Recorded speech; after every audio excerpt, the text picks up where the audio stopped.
Help me, brother, I cried as I stumbled into my brother's place in the middle of a freezing winter night, wearing ragged clothes and holding a baby in my arms.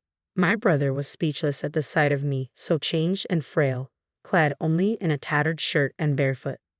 What on earth happened? He quickly asked, ushering me into the house and warming up the room. The baby, wrapped in my jacket, was sound asleep, but I couldn't stop shivering. Who did this to my precious little sister? My brother muttered through clenched teeth. Lily, it's going to be okay now.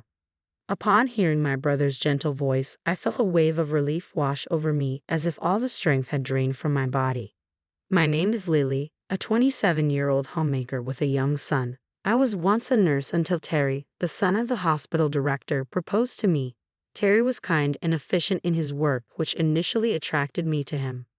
I have a brother who is 5 years older than me, and after our parents' tragic death in a car accident when I was 4 and he was in 3rd grade, he became my protector. Our parents died when their car was hit head-on by a truck whose driver had fallen asleep at the wheel. My mother, also a nurse, was working late, and it happened when my father went to pick her up. Before leaving to pick her up, my father had casually told my brother, Derek, I'm counting on you to take care of Lily. These words became unforgettable for my brother, who took them to heart and has protected me ever since. We never fought. He has always been like a superhero to me. After the accident, it seemed my brother and I would be sent to separate foster homes. However, our paternal grandparents, who we hadn't interacted much with until then, took us in. When I first met our grandfather, his white hair and bushy beard made him look like a storybook Santa Claus. Seeing Derek, he muttered, "You're the spitting image of your father," and I believe I saw tears in his eyes. Our grandmother was a kind woman who hugged me tightly and sobbed, "Poor child." Later, I learned that our father had fallen out with our grandfather, leaving home in what amounted to running away. Our grandfather wanted him to continue the family business, but our father wanted his freedom.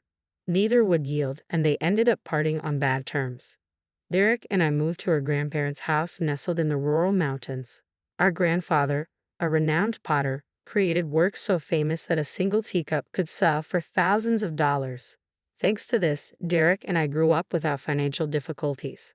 Our grandfather was stubborn, hated dishonesty, and dedicated himself completely to his work, while our grandmother was incredibly kind. Despite our parents no longer being with us, under our grandparents' watchful eyes, we grew up happily. Derek attended a prestigious university in the city, and I went to nursing school. We both had the chance to follow our dreams. However, when our grandmother's health deteriorated, Derek returned home from the city. I wanted to return too, but as I was still a student, Derek advised against it.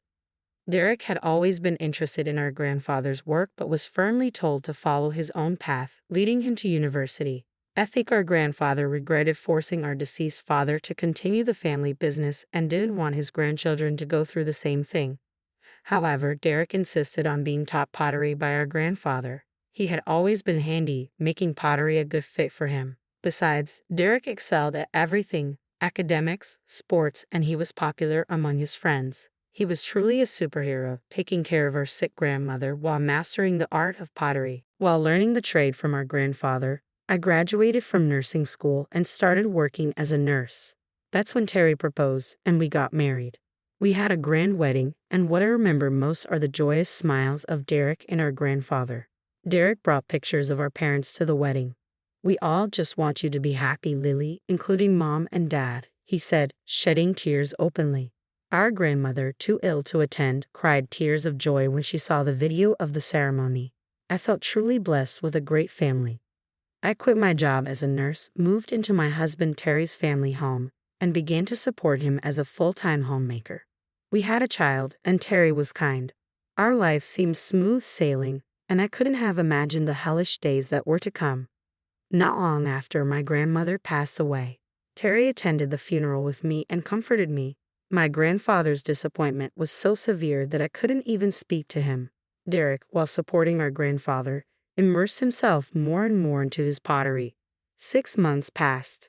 "Help me, brother," I cried as I fled to my brother's place in the middle of a freezing winter night, wearing ragged clothes and holding a baby in my arms. Derek was at a loss for words upon seeing my drastically changed appearance. I was so skinny and weak, just wearing a thin, tattered shirt and barefoot. What on earth happened? He quickly let me in and warmed up the room. The baby wrapped in my coat was sound asleep, but I couldn't stop shivering. Who did this to my dear sister? Derek murmured through clenched teeth. I felt a wave of relief wash over me as if all strength had left my body. I didn't want to worry Derek or our grandfather, but I had no choice but to tell them. I began to recount the events at my in-laws' house. Terry and I had been living together, but due to my in-laws' concern that I should rest during and after pregnancy, we moved into their house. My in-laws, both remarried, seemed like a genuinely close family. Terry was the stepson of my mother-in-law. I was happy that my child and I could become part of this family. My father-in-law was kind to me, telling me to make myself at home. Having no father, his kindness was precious to me. However, my mother-in-law seemed not to like this. "You're flirting with my husband, aren't you, you disgusting woman?" she began to say. She started harassing me when my father-in-law was not around.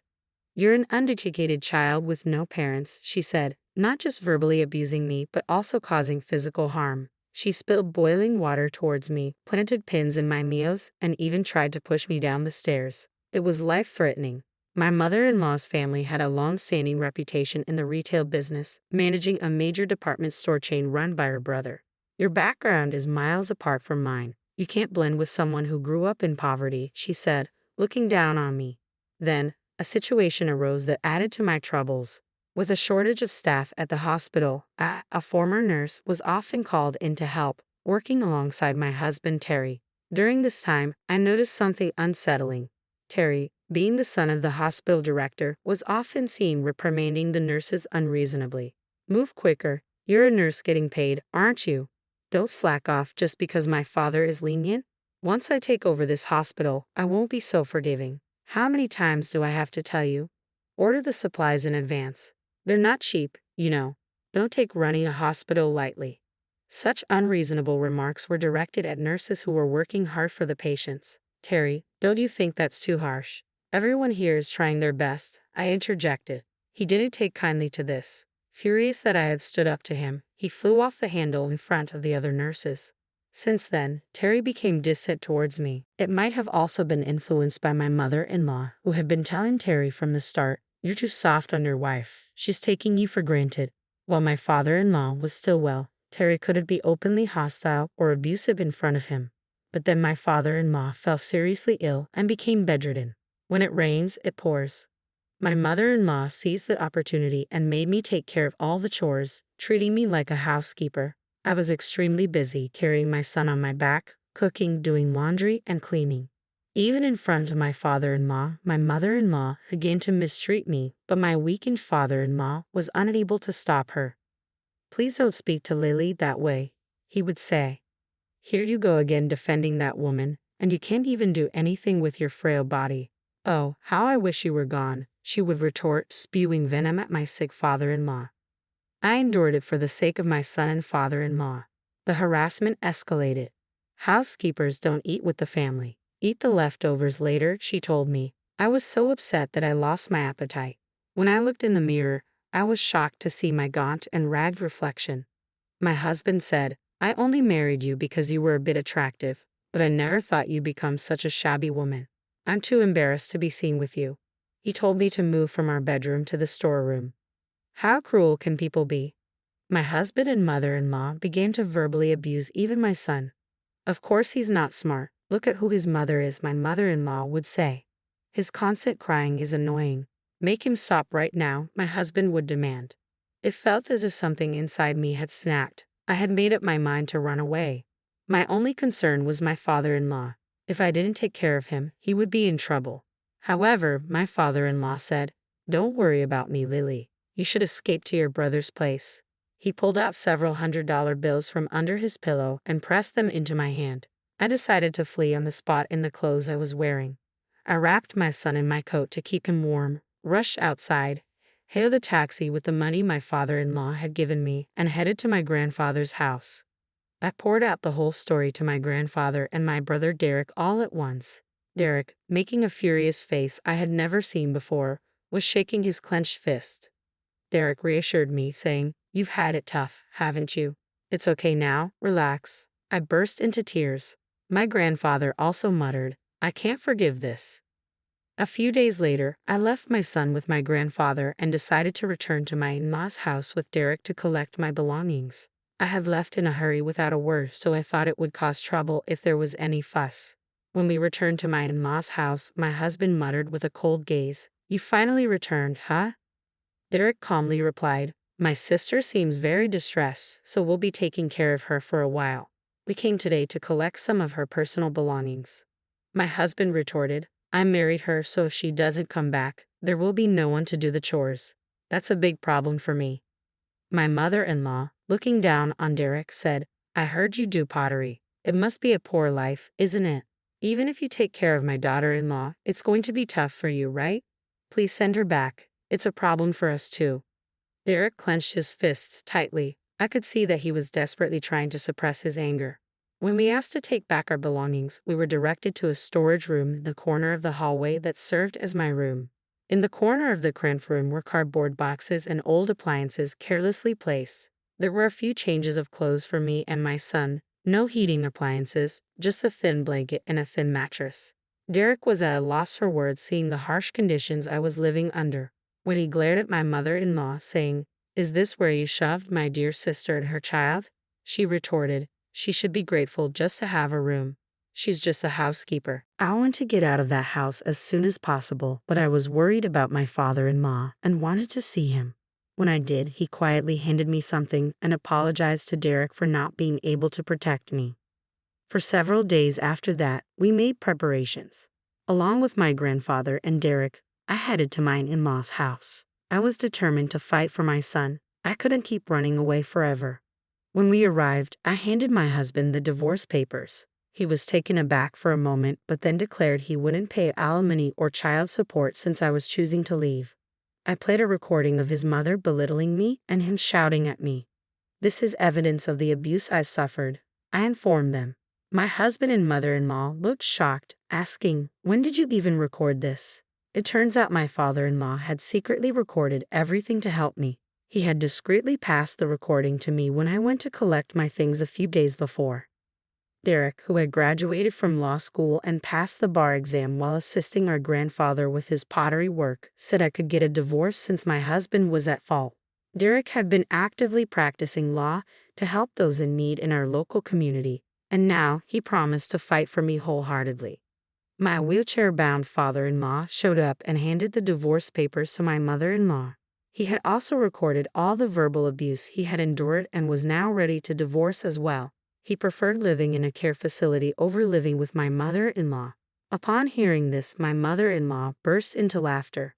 "I'll gladly divorce you and return to my brother's house and go back to my luxurious life," she said. At that moment, my grandfather made a call stating, "I'll terminate any contracts with a family like this." It turns out the major department store run by my mother-in-law's brother was on the verge of bankruptcy. He had been eagerly trying to strike a deal to exhibit and sell my famous grandfather's pottery and was close to finalizing it. Immediately, a call came from her brother, the department store owner, severing ties. My mother-in-law blanched, muttering, "That's impossible," and sank to her knees. She finally seemed to understand her situation and started to beg. "Please forgive me. I was out of line. I have nowhere else to go. Please let me stay here, Lily. I'm sorry. Please forgive me." There was no way we could forgive her now. We all coldly stared at my weeping mother-in-law. However, just one person still didn't seem to fully grasp the situation. It was my husband. He said to me, "I'm set to inherit this hospital. If you want a divorce, I'll pay alimony and child support. I'll marry someone younger and prettier than you." But then my father-in-law said a single sentence, "The hospital has been sold." My husband's eyes widened in shock. What? In fact, Terry, requested by my father-in-law, had been pulling the strings. "Get out of here right now," my father-in-law screamed at his stepson. My husband's face turned white. He was not legally adopted by my father-in-law, who was actually his stepfather, so he had no legal claim on his stepfather's assets. On the contrary, I was legally adopted by my father-in-law, who had taken good care of me. Sensing the tide of events, my husband quickly changed his tune, pleading for a fresh start with me. I coldly dismissed him. Afterwards, my son and I were doted on and enjoyed life at my grandparents' house. He now cried less often and spent his time playing in nature, finding flowers and insects. My in-laws divorced. The audio tape proved crucial in establishing the fault of my mother-in-law. According to mutual acquaintances, my mother-in-law and husband are now living in a small rented apartment. Their attempts at finding new jobs had gone well, and they seem to be getting by on part-time work. Their days are filled with endless quarrels, each blaming the other for their current situation. My grandfather is living comfortably in a high-end senior home, and my son and I visit him often. Derek, as always, continues to work with pottery under my grandfather's guidance. My mother-in-law's brother, who wasn't at fault, had the pottery exhibition at a department store. At the exhibition, my brother met a lovely woman who was a fan of pottery, and they started dating. I expect we'll hear good news from him soon. I work as a nurse at a hospital near my grandfather's house. It was my dream to become a nurse like my mother, and now I find fulfillment